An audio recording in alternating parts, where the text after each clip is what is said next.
جو کانسرٹس کیے جاتے ہیں، فنڈ ریزرز کیے جاتے ہیں، لوگ پیسے جمع کرنے کے لیے اس طرح کی گیدرنگز کرتے ہیں، آپ کی ان کے بارے میں کیا رائے؟ دیکھیے باجی، وہ پسندیدہ بات تو نہیں ہے، قوم کو اپیل کرنی چاہیے، لوگوں کو انفاق کی طرف خود بڑھنا چاہیے،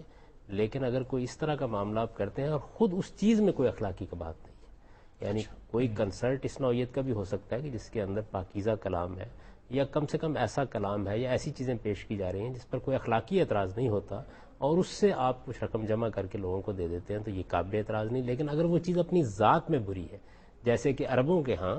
اس طرح کے موقعوں پر شراب پی جاتی تھی، اب شراب پینا اپنی ذات میں ایک برا کام ہے، جوا کھیلنا اپنی ذات میں ایک برا کام ہے، اس سے اللہ تعالیٰ نے خیرات کہا، کرتے تھے اس کے بعد خیرات کرتے تھے، اس کے بارے میں اللہ تعالیٰ نے یہ فرمایا کہ یہ کوئی طریقہ نہیں ہے، اور اس کے اوپر یہ تبصرہ کیا کہ اسمہما اکبر من نفعہما، یعنی جو اس سے تمہیں منفعت حاصل ہوتی ہے اس کے مقابلے میں ان کا گناہ بہت زیادہ ہے، یعنی وہاں نقصان اور نفع کا تقابل فائدہ نہیں تو ہو کیا، سکتا ہے کوئی، فائدہ تو ہو سکتا ہے۔ تو یہاں یہ دیکھنا چاہیے کہ جو کچھ بھی آپ کر رہے ہیں، اور یہ کوئی صرف پیسے اکٹھے کرنے کا معاملہ نہیں، عام حالات میں بھی اگر آپ کوئی گانے کی مجلس منعقد کرتے ہیں، شاعری کی مجلس منعقد کرتے ہیں، تو پاکیزہ کلام ہونا چاہیے، صاف ستھری تفریح ہونی چاہیے، وہ ایسی نہیں ہونی چاہیے جو فحش جذبات کو برانگیختہ کرنے والی ہو، جس میں اخلاقی حدود کو پامال کیا جا رہا ہو۔ ہمارے ہاں اس میں کوئی شبہ نہیں ہے کہ موسیقی نے اور اس طرح کی مجالس نے اب ایسی صورت اختیار کر لی ہے کہ جس میں اخلاقی حدود کا کوئی لحاظ نہیں رکھا جاتا۔